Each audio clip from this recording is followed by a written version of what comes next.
Ananias, eu acho que tá tudo certo. Mas não custa nada a gente dar uma conferida, né? É verdade.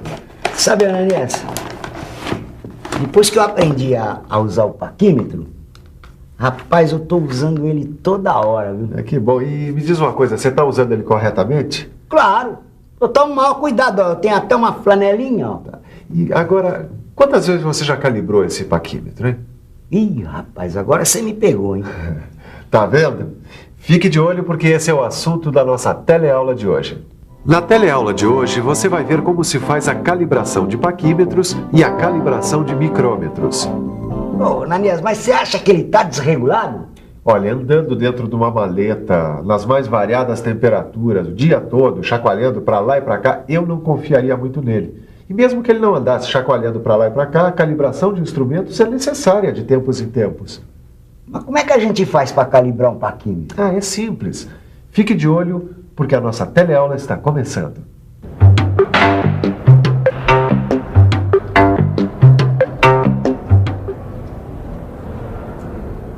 Tito, Fala, Silva. assim que você terminar aí, separa os paquímetros e todos os instrumentos de medição aqui desse setor, que está na hora de mandar para o laboratório para calibrar. Peraí, Silva, não dá pra fazer isso na semana que vem? A gente tem um monte de peça pra ser medida. Mas é por isso mesmo. Antes de medir, eu quero ter certeza de que tudo está em ordem. Sabe como é que é um deslocamento, um desgaste, uma falha ou mesmo uma mudança na temperatura? Pode alterar os instrumentos. É verdade. Pois bem, e essas alterações podem provocar desvios ou erros de leitura das medidas. Nossa, a gente vai ter que fazer o trabalho em dobro, né, Silva? É isso aí. Por isso é necessário fazer a calibração dos instrumentos.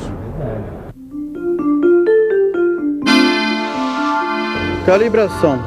Operação que estabelece uma correspondência entre as leituras de um instrumento e valores de uma grandeza física, medida direta ou indiretamente pelo instrumento.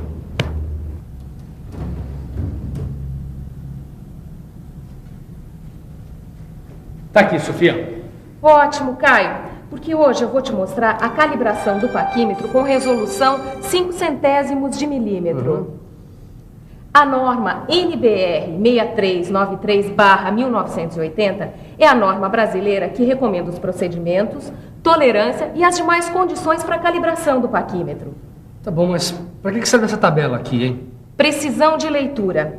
Essa tabela, ela mostra as tolerâncias admissíveis na leitura. E você tem uma tabela igualzinha a essa no seu livro de estudos. Olha aqui. O L1 representa o comprimento medido dentro da capacidade de medição em milímetro. Aqui ao lado, em micrômetro, a gente vê a precisão de leitura. Quer dizer que para um comprimento medido de, por exemplo, 100 milímetros, a gente tem uma precisão de leitura de 60 micrômetros? Isso mesmo. E para 600 milímetros, a precisão de leitura é de 110 micrômetros. Quando se trata de comprimentos intermediários, a gente tem que admitir a precisão correspondente ao comprimento imediatamente inferior. Tá, e tem alguma tolerância para a planeza? Ah, é aí que a gente vai ficar por dentro.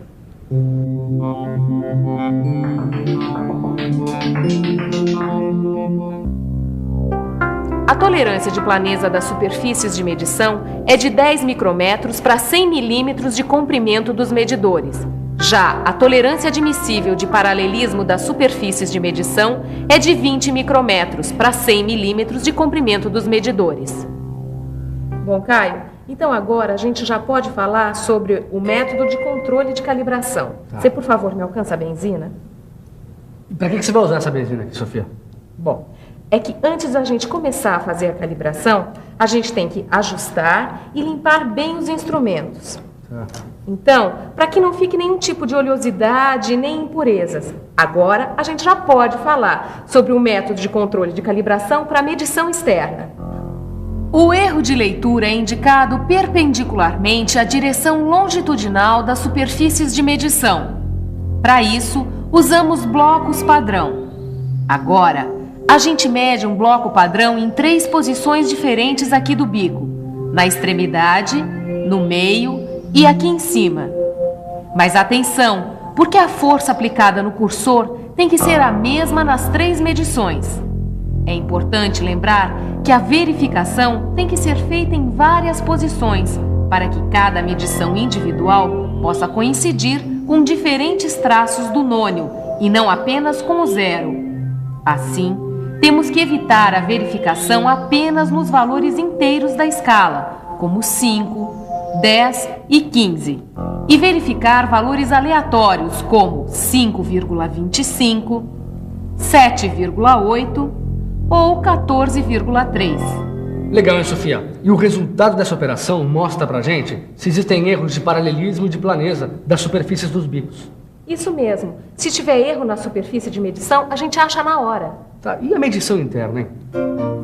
A medição interna deve ser feita da mesma forma, com calibradores padrão internos e também micrômetros.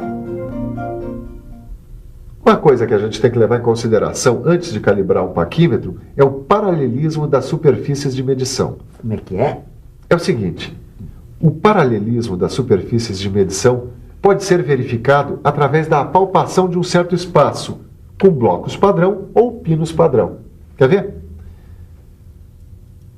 A posição relativa entre as superfícies de medição não pode se alterar mesmo depois da fixação do cursor. Para confirmar se não se alterou, a gente coloca o instrumento contra a luz e verifica se um espaço deixado entre as superfícies de medição não vai se alterar mesmo depois da fixação do cursor. E essa régua aqui, ó, para que serve? Ah, essa aqui é uma régua de fio. Ela serve para verificar a planeza das superfícies de medição. A gente utiliza assim, ó. Coloca o instrumento contra a luz e vê se está vazando alguma luz entre a superfície e a régua de fio. Se estiver vazando, a planeza está comprometida. Ô Silva, eu acho que o pessoal do laboratório teve o maior trabalho com a calibração do micrômetro. Não, acho que não, Tito. A calibração de instrumentos é baseada em normas.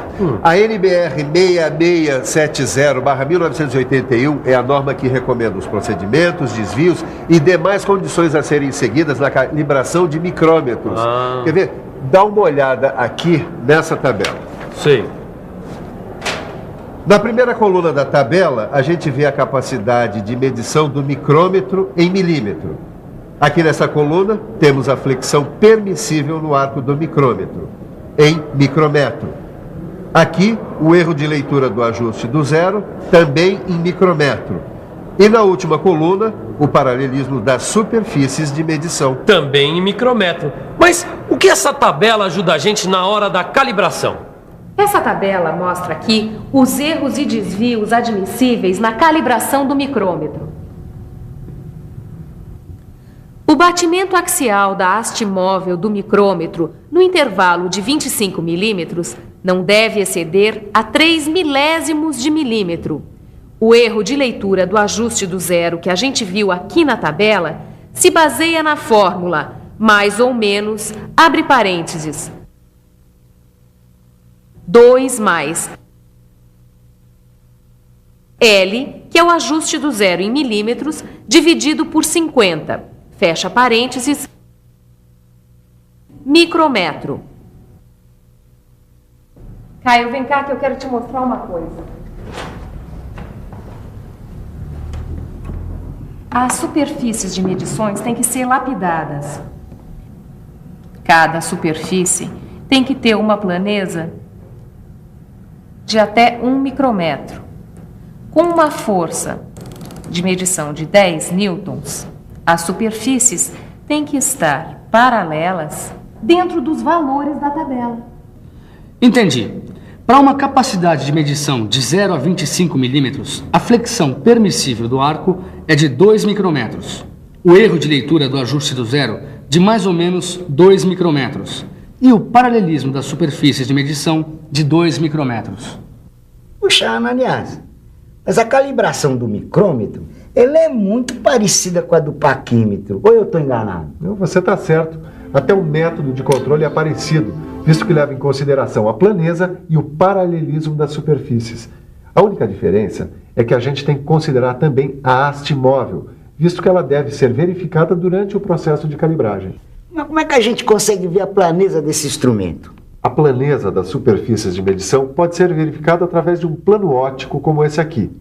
Imagina o seguinte, a gente coloca o plano óptico sobre cada uma das superfícies do micrômetro E aí observa as franjas de interferência, que aparecem sob a forma de faixas claras e escuras, no caso de estar sendo usada uma luz monocromática, quer dizer, uma luz de uma cor só.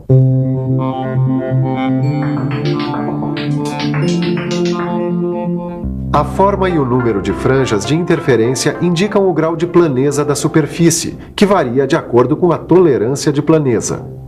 Para uma superfície de tolerância de 1/1000 de milímetro, não poderão ser visíveis mais do que 4 franjas da mesma cor, como neste plano, iluminado por uma luz comum. Para facilitar a leitura, a verificação precisa ser feita com a luz monocromática, aquela de vapor de mercúrio, que deixa as franjas claras ou escuras. Caio, vamos dar uma olhada agora em paralelismo. Vamos imaginar que você tenha que verificar o paralelismo de superfícies a serem medidas com um micrômetro de 0 a 25 milímetros, como esse aqui. Imaginei e me desesperei, Sofia. Não, Caio, calma, é simples. A verificação é feita através de 4 planos ópticos paralelos. Eles devem ser de espessuras diferentes e as diferenças têm que corresponder aproximadamente a 1/4 de passo. A verificação é feita em 4 posições com uma rotação completa da superfície da haste móvel do micrômetro. O plano e as superfícies têm que estar em contato sob a pressão da catraca em acionamento, para evitar diferença de pressão de um plano óptico para outro. O plano óptico deve ser movido cuidadosamente entre as superfícies, para que o número de franjas seja reduzido em uma das faces, porque as franjas serão contadas na superfície oposta. Com luz comum, o número de franjas de interferências não pode passar de 8. E esse é o procedimento para qualquer micrômetro? Não, para micrômetros maiores é necessário que 2 planos ópticos sejam colocados nos extremos das combinações dos blocos padrão. Mas agora a gente vai falar do coração do micrômetro. Já sei, a haste móvel. E a haste móvel, ela pode apresentar erro de deslocamento.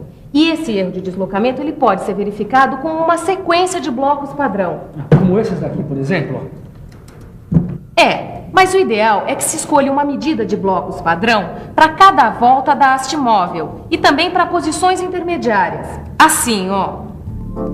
Num micrômetro que apresenta passo de 0,5 de milímetro, a série de blocos padrão mais adequada para a verificação são as que apresentem passo correspondentes às medidas 2,5, 5,1, 7,7, 10,3, 12,9, 15, 17,6, 20,2, 22,8 e 25 milímetros. Silva, os instrumentos já estão prontos para ir para o laboratório. Olha que eu aprendi tanto na teleaula de hoje que mais um pouco eu mesmo calibrava todos eles. E você aí em casa aprendeu também? Que tal calibrar a memória fazendo a revisão na matéria de hoje? E atenção, se liga aí que é hora da revisão. Na teleaula de hoje, você aprendeu a ler a tabela de precisão de leitura e viu como se faz a calibração de paquímetros. Viu como verificar o paralelismo e a planeza das superfícies de medição. Viu como se faz a calibração do micrômetro e como verificar a planeza, o paralelismo e, finalmente, a haste móvel do micrômetro. Eu sabia que ia sobrar para mim.